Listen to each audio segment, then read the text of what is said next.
I've been regularly talking with the other chambers, specifically Senator Burke. Actually, Senator Burke and I started talking late last year. We've had regular conversations, even meetings, including the administration on this subject. So I feel good about the bill going over to the Senate. As usual, they'll probably make some adjustments, but I don't think there'll be wholesale changes. What are some of the adjustments that they've indicated they may make? I think that they want to look at the commission and its structure. I think we have a good format in our bill, so we'll continue to have a dialogue with them. And there might be some other more incidental things, but again, no wholesale changes from what I know. Speaker Webb, is this something you supported? Well, I think it's important. Like I said, coming out of November, we heard loud and clear through the Issue 3 campaign that there was a lot of importance on the issue of medical marijuana. And I suggested to Representative Schuring at the time that what we need to do is put together a task force to have a true interested party grouping, not just of pros, but also those who would maybe think that this wasn't a good idea, put everybody in the same task force and move together. That task force came out at the end of March, like I had said, that I was convinced that we needed to look at doing something after hearing from voters all across the state, and that's why I thought it was important that our jobs come to Columbus and lead. That's what the people elect us to do, and I'm very proud of Representative Huffman and Schuring and members of the Select Committee and the task force who have all taken the opportunity to really dig in, do a lot of work in a short amount of time.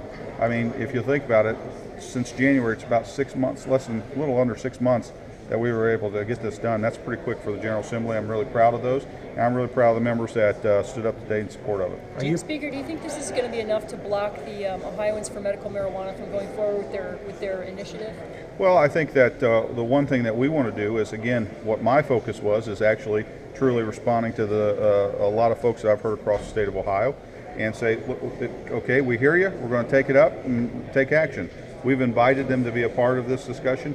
I believe, I don't want to speak out of turn, Representative Schuring and Huffman's been more part of it, that they have been in some conversation, and I know that there were some areas of the bill that we also went forward to work with them on. I remind you, though, that MPP was in support of Pennsylvania's legislation they just passed. They were the 24th state to pass it.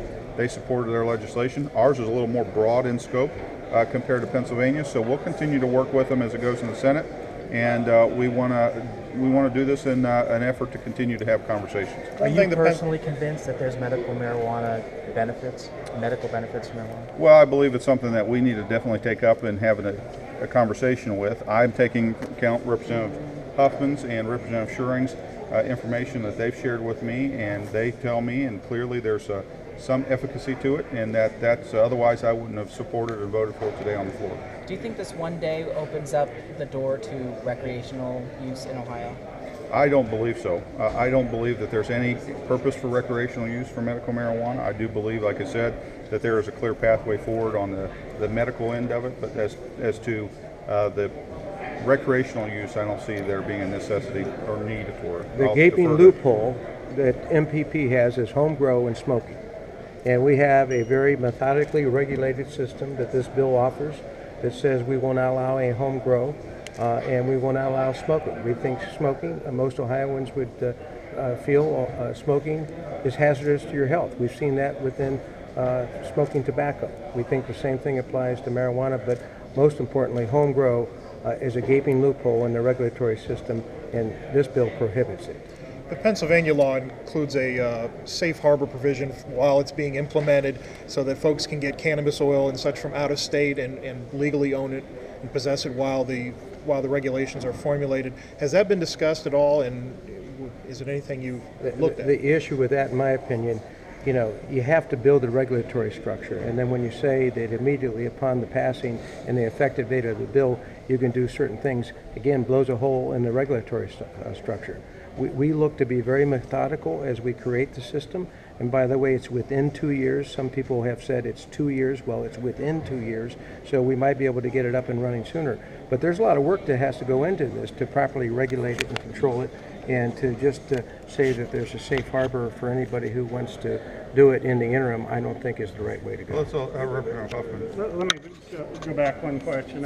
I think that what this bill does is, will MPP go away?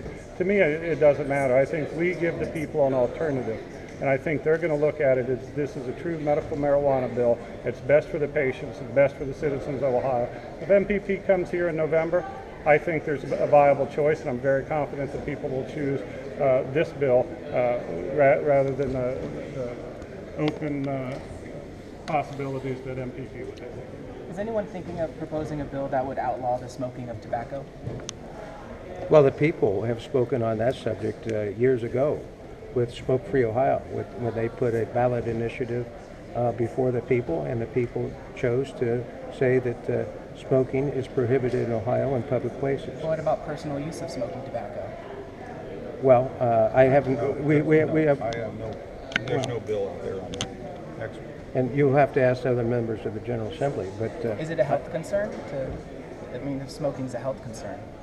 well, I think the public has said you see increasingly public concern about secondhand smoke and so on and so forth. Whether or not the public wants to go to that length, I don't know. I don't think so, because I haven't heard anyone from the public cry out for that. And of course, we're a representative democracy, and if that actually occurs, maybe somebody in the legislature will introduce such a bill, but I haven't heard a hue and cry for that at this point in Are time. you confident that this could clear the legislature by the end of May, get to the governor's desk before you guys leave for the summer?